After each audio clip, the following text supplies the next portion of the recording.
All right, hey y'all, welcome or welcome back to Babeinlibrary. It's your girl Lisa, and today is a sunny Sunday. I am running some errands, so I got up this morning, I washed my car, I am at my mother's house helping her with some stuff around the yard. We're about to go to Walmart, but I just figured I'd do a check-in. Oh, never mind, she's here. Gotta go, bye.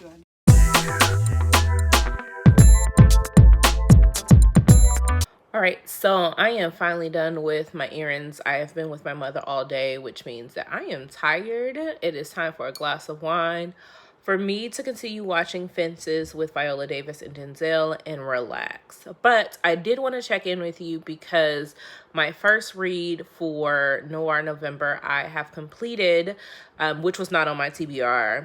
Who can guess on their bingo board? This should be a free space because I'm a mood reader. So obviously I was going to read something that wasn't on my TBR for this month. I am actually trying to knock down all of my Kindle Unlimited reads. So I am down to 15. If you know Kindle Unlimited, you get 20 at any given time, and I am always maxed out. So my goal is to clear out my Kindle Unlimited as best as I can.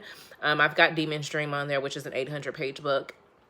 And if I decide to read that, I probably won't be reading anything else before the end of the year. So that'll probably be the last thing that leaves my Kindle. But I'm trying to clear out my Kindle Unlimited so I can start 2024 fresh and anew and remax it out, because that's the name of the game at this point. But I decided to pick up Found Forever by Lady Marie. This is the second in the Sisters in Serendipity series, and I am thoroughly enjoying this series. Lady Marie is 2 for 2, and she is extremely sweet. She, when she sees someone that posts about her book, she hops in my DMs, which I love interacting with authors. I love when they give the vibes and energy and, match their readers. So shout out to Lady Marie, because this series is really amazing. In Found Forever, it is a quick, I think it's like 158 pages. So it could classify as a novella. I definitely could be using this for my Black romance, but either way, I gave it a 4.5 out of 5. This is sweet. It is sexy. It is grown. This is the story between Alonzo and Lizzie, who are married. They've been married for 3 years, going on 4 years. It is time for their anniversary, and life's been sweet to them. It is a 10-year age gap. Lizzie has, the perfect life. She's married to Alonzo. They're happily married with a son that she had before meeting Alonzo, and he has taken him under his wing and really been a, step up father and a fantastic husband. The book starts off out with a bang. If you know what I mean. They are in the office getting it on, and that just sets the tone for how their marriage is still vibrant and still fresh. However, her baby father, King, comes back into the picture, kicking shit up and trying to really break their happy home. And this is their story. I want to tell you that Alonzo is top tier fictional husband. I am going to say there is no man that is out there like him, because not only did he step in and raise Christian as his own, he knows what he's got. He allows his wife to handle her business accordingly, making sure that she is feeling comfortable and secure and stepping in when he feels like he's been disrespected or when she asks for his help and his input. He knows what his, priority and his goals is. He is a financial advisor, so he not only has a stable footing compared to the father of her child, but he is also doing things for the community. He has always been a pillar to his family, his friends, and anyone that is in need. However, do not get it twisted. Alonzo will put a man in check, and he most definitely did that with King. King is trash and vile. I will tell you that he needs to go take a long walk off of a short bridge. He comes back in and again is trying to disrupt the home, not necessarily with the best intention of meeting his son, who he left 2 days after he was born. Let me tell you, that just sets the tone of who this man is. But I appreciate that Lady Marie introduced therapy, and not just therapy for Lizzie, but also introduced therapy in terms of couples counseling and just making sure that they were both level-headed. When I tell you that this is grown people doing grown things and also having a grown mentality and behavior, I love it. So if you have not checked out Lady Marie's Sisters and Serendipity series, please do that. I will link my Goodreads review down below. As I stated, it is Noir November, so I also told you all could heckle me if I did not read this. So of course, I do not want you all in my DMs or in the comments below. So this will probably be the next thing I pick up. I'm also trying to get into a historical fiction mood, so more than likely after I finish Fences, I will probably be ready to read Aphrodite and the Duke and or Indigo.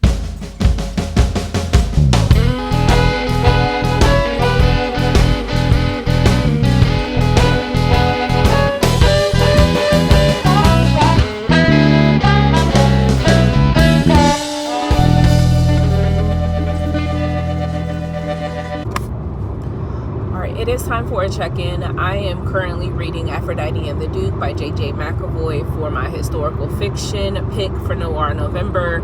I am reading this on audiobook, which personally I feel like is the way to go. It is 10 times better than reading it digitally or physically, because I do have a copy on my Kindle. I am reading them in tandem, but the audiobook is really helping. I will tell you that the narrators are doing a really good job of making the comedy land, also bringing the emotion and the context to the story.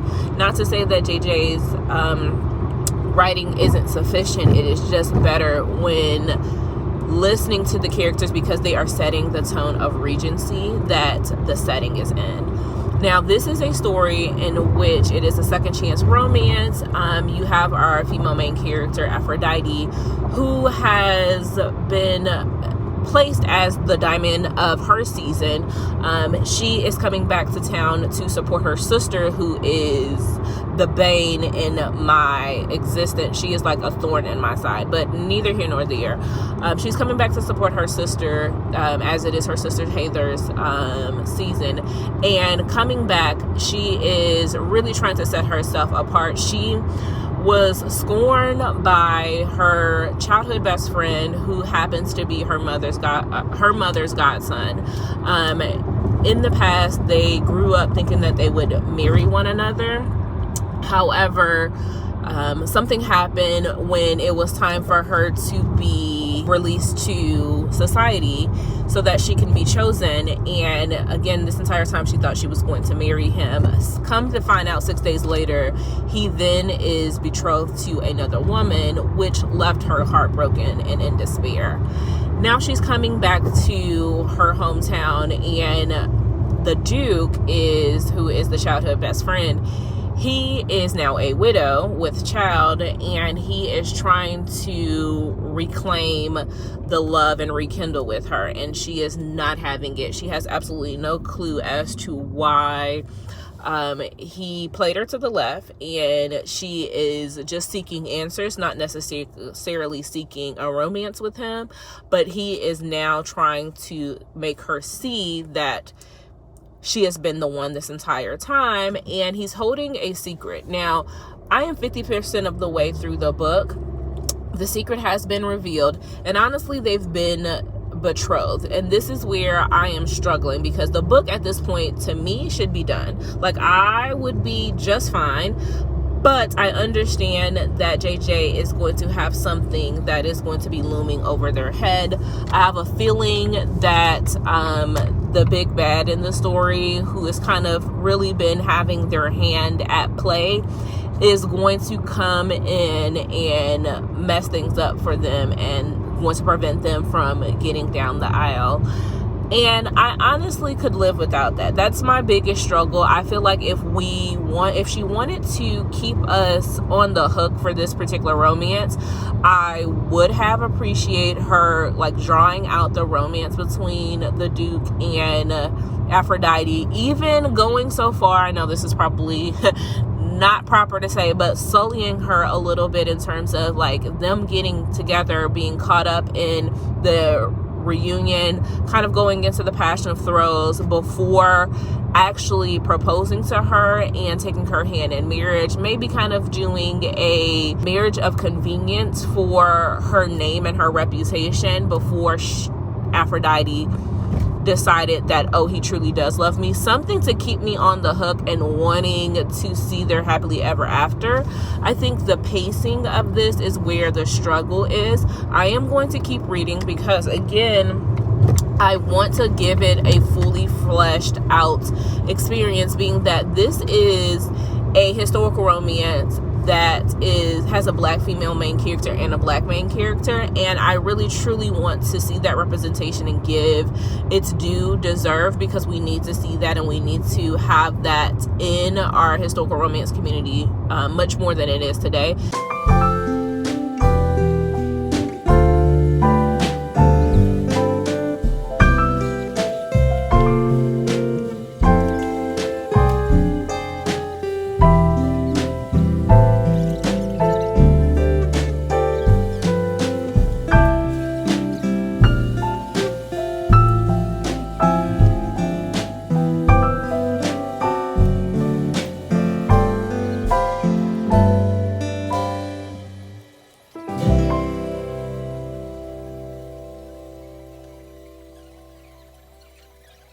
Okay, I am back from the nail shop. As you just saw, I got my nails done, which was severely needed. Before I jump into wrapping up Aphrodite and the Duke, and before I start talking about Open Water, I want to open up my Book of the Month package, as well as a special package that came in. So starting with Book of the Month, we have our monthly bookmark. It says, you know you want to keep going. So this is stinking cute. I also was able to pick up the new Jasmine Ward's Let Us Descend. So this would have been a really good option for historical fiction if I didn't already read Aphrodite and the Duke. At some point I will get to this. I do know that it is centering American slavery, so this is going to be quite a heavy read, but I believe it will be worth it. So I am excited to pick this one up and share my thoughts. I know a couple of people have been reading it, but I've been trying to avoid any spoilers if possible. So this was my Book of the Month choice for November. Now, this beauty here is from Elizabeth Stevens. She did a Kickstarter for her Severi's Mate series. At the time that it launched, I only had read the first in the series, and then I wound up purchasing the second and the fourth. I do know that she is having an overstock sale on November 14th, which I will be trying to get my hands on a few other copies. She is doing that in celebration of her birthday, as well as just being generous enough for her fans to give away copies. So this cute package says, and they lived very ever after, and you can see the various different couples on the packaging. What a stellar concept of not only just making it special for everyone by the packaging. That just goes to show you the detail that she puts in. So I'm going to open up the package, and there's so many goodies. I honestly didn't expect all of this. So she gives you this cute little package here. Inside of it, it has a keychain. So a keychain with a little star. It says, "Speak to them of my might," and it has like a little spear. So this is stinking cute. Also has a package of what I believe are stickers of each one of the couples. So I won't take them all out. I'll probably see if I can do like a little display. But these stickers have each one of the characters and their mates. How adorable. What is this? Oh, this is so cute. It says, "Thank you so much for being the 100th and night backer to support my very first Kickstarter. Can't thank you enough." As I open it, it looks like little postcards or little stock cards. So let's see. There are a few. Ooh, there's one for Nobu. There is one for Pikosh, and I'm not sure which book this is, but it looks like they are little letters or, again, note cards from some of the characters. So I think that's pretty awesome. You've got my favorite gal, Sphera, sending a letter to Kiki. I absolutely love and adore that. I haven't met Ashmara yet, so I haven't met some of these characters, but once I read their story, I'll come back and read their notes to each other. So this is a nice surprise. In addition to that, one of the things with her Kickstarter, as you purchased the book, you could also determine if you wanted to pick up some of the fan art, and they had not safe for work ones and traditional ones. I picked up the traditional copy of Taken to Nobu. Ooh, look at that. It is sparkly. So I decided to pick up Akari and Kiki. This is from Taken to Nobu, which is the second in the series. I absolutely love them. So I'm glad to have this copy. And then you were able to get a bookmark. So I'm not sure who this couple is. They are gorgeous though. It says, "I love you. I may even like you too." This is cool. I have a feeling that this is from book 4, but I won't know for sure. Just because I know that is like a fated mates, but they don't like each other. So I think that may be that book. And then what we are all here for is the book itself. This is Taken to Phyrexia, the first in the series. It is hardcover and absolutely gorgeous. You can see that his shoulder is showing up here, coming towards the back. And it is, of course, signed. So I am very hopeful that I'm able to get some more in this series, just because this is good quality. It is stunning. I love Elizabeth Stevens, so I'm going to try to get more from her Kickstarter. I just want to wrap up Aphrodite and the Duke, which is the last thing that we talked about. My sentiments are pretty much still the same. I pretty much rated it at 2.75/3. As far as the storyline, the romance for me ended at 50%. The remaining 50% was more about mystery, intrigue, revenge, so on and so forth, which would have been fine if I was just coming in for the historical fiction setting. But I really came in with the idea of romance. And like I said, I personally wish that she would have written it a little bit different. The plot and the pacing definitely struggled for me. However, the rest of the storyline, the context. So some of the things that I really loved about the story, because I do want to make sure to say that this isn't all bad. It was mid. It just didn't suit the need of what I was looking for. But there was some really good context about what it is to be privileged in high society, and what it means to be privileged as a woman, and being taken care of and having a 2-parent home, right? Which is something that's definitely a privilege today, even more so. It talks about the need for marriage and how everyone has a role or a job to play in society. You can't just go on and do what you want to do. In this time and age, she had to be married. That was the duty of a woman, and the duty of a man was to protect and care for, right? So I liked that conversation. I liked the discussion about what it looks like to care for the innocent. So it had a lot of really good topics. I will not take that away. I also will say that J.J. McAvoy writes smut and Regency romance very well. Even though it is wholesome, it is chaste, and compared to a lot of the dirty things that I've been reading, this was done exceptionally well because of the time and also in the way in which it was described. So again, I'd suggest that you pick it up and make the determination for yourself. If you're coming in, just go in with the idea of just historical fiction with a subplot of romance, not necessarily a full-fledged historical romance. My personal opinion though. Now, you all would have just seen that I was at the nail shop, and I decided to pick up Open Water by Kayla Azuma Nelson. Like I said, I refuse to have you all taunt me about not reading this book.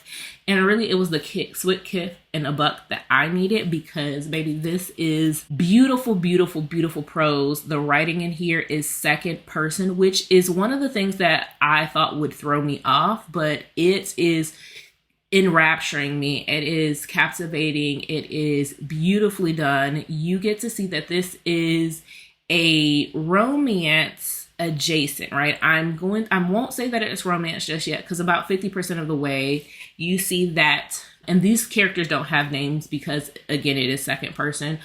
So the female main character is actually kind of taking advantage of the friendship that is between her and the male main character. And it is all from the male character's POV, which I absolutely love and adore. This is definitely he falls first, but it almost has a little bit of unrequited love and right person, wrong time. In addition to that, there are some social contexts that are at play. So discussion about what it's like to be the only Black person at a boarding school, what it's like to be profiled by the police, also what it's like to be young and living in the situation where you're taking care of a sibling, and because you don't have the father in the home, and what kind of pressure that puts on you. So there is a lot of social commentary in here, as well as, like I said, beautiful ideas and thoughts about relationships and about your place in the world. I can't say enough good things about this. I'm probably about 50% of the way through. I have been tabbing it up quite a bit. I will switch to highlighting, but this is one that I will not put off any longer because I have to finish it. So I'm going to come back to you. I'll let you know my final thoughts, but right now it is tracking.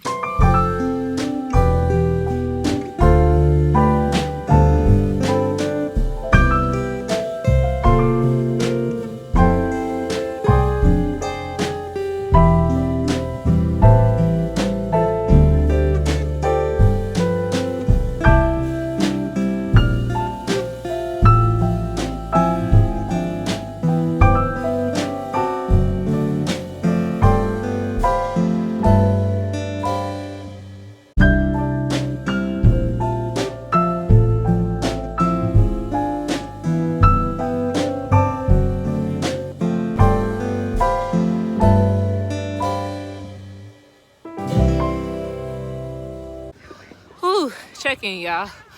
We gotta walk up this motherfucking hill. Oh. So, yeah, I don't got nothing for y'all. I was gonna talk about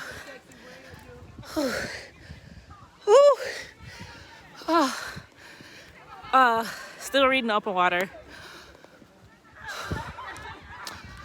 That's it. All right, hey, it is time to wrap up this video. As you can see, this is coming back from me having a time. I went on a winery trip. We took a bus, went to 4 different wineries. It was a fabulous time. No reading was done. I tried to do an update, but baby, when I walked up that hill, I had no breath to give. And that was our 3rd stop. So by this time the alcohol had already been flowing and I was tired. I'm out of breath. I am out of shape. But, in that, I'm wrapping up this video with a discussion of Open Water. I will be doing my makeup as I get ready to go to a baby shower and to Friendsgiving. So I've got quite a lot going on, but this is going to be the end of my week vlog. You all are getting me up close and personal. So this is love, because I do not really do makeup on camera, but I loved Open Water. Let me tell you, Caleb Azuma Nelson put his entire heart, soul, foot, back, everything into this book, and it honestly shows. I am so grateful that I was able to not only have this masterpiece on my shelf, but be fortunate enough to read it during a time where it honestly hit. This was stellar. The prose of the writing, it is, again, as I stated once before, a second person point of view, and it is from a male perspective. I rarely read books from a male perspective, and so that landed very differently for me. As you can see, I talked quite a bit about me believing that the female main character was basically using the male character. But again, we're reading it from his gaze and putting our own perspective on it. I talked quite a bit about how the female main character, it felt like she was taking advantage of the feelings that the male main character had. But again, that is me reading it from my perspective and putting my personal feelings into it, especially knowing that I've either been in a situation like that before or I've experienced it with my friends. And so it's important for me to understand that what I put on the characters are not necessarily what may come to be. And I really appreciated that I also saw it all the way through to fruition. And you could see that the female main character, as you progress in the book, how much she did really truly care. And we get a little bit of her perspective as she's talking to him to tell him what she was experiencing and why she held off for so long in terms of deciding that they were going to be a couple, which I did appreciate because it gave me a lot of perspective and respect for her. What I will tell you, again, I know at the beginning I was focusing on the romance, but once I get past that 50% mark, I started to see all of the narrative of what Caleb was trying to tell us. And this is honestly the perspective. It is the ugly truth. Again, Black people are not a monolith, so I do want to make sure I state that. But while we don't have the same story, we all experience the same trauma and how we respond to that trauma, how we live in it, how it consumes us. And I think that this story did that amazingly well. This is set in the UK and I am in the US, but that just goes to show you the Black experience is the Black experience, no matter where you are. And I loved it. Like I said, Caleb did an amazing job writing it and putting it into perspective where not only was the writing beautiful, but it was also thought-provoking. You started to have parallels between your own experience. You started to ask yourself some of the deeper questions that honestly could lead you into a spiral. He mentions it a couple of times in terms of one is death is not always physical and crying is not always an expression of pain. That line hit so well for me. I was like, okay, I feel you. I know exactly where you're coming from.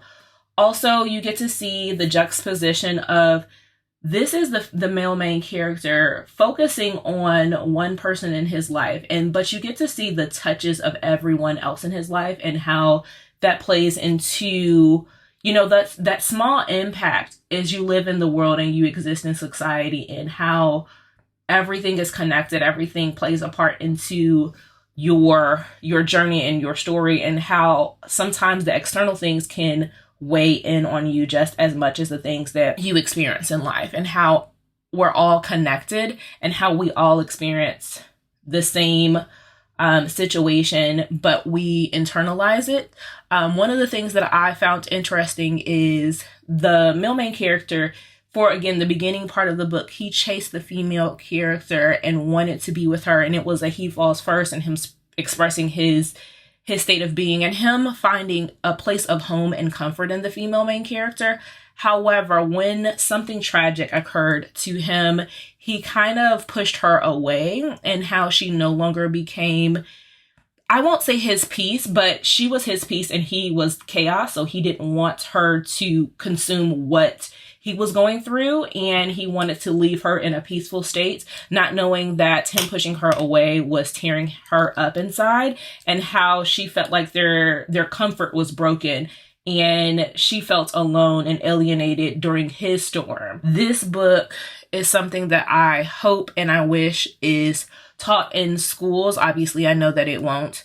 At some point, it could even go to, I would say, the banned book list, just because as much as people in America definitely like to ban books right about now, it is an amazing masterpiece, and it is a story told from beginning to end. So it comes full circle, how you see what it transpires at the beginning and how Caleb wraps it up and ties it nicely on the end. I won't tell you what the outcome is or how I was left feeling. I just know that it was a fantastic book from beginning to end. 5 stars. Definitely encourage you. If you are a person that loves stunning writing, thought-provoking, you want to talk about the Black experience, this is perfect for Noir November.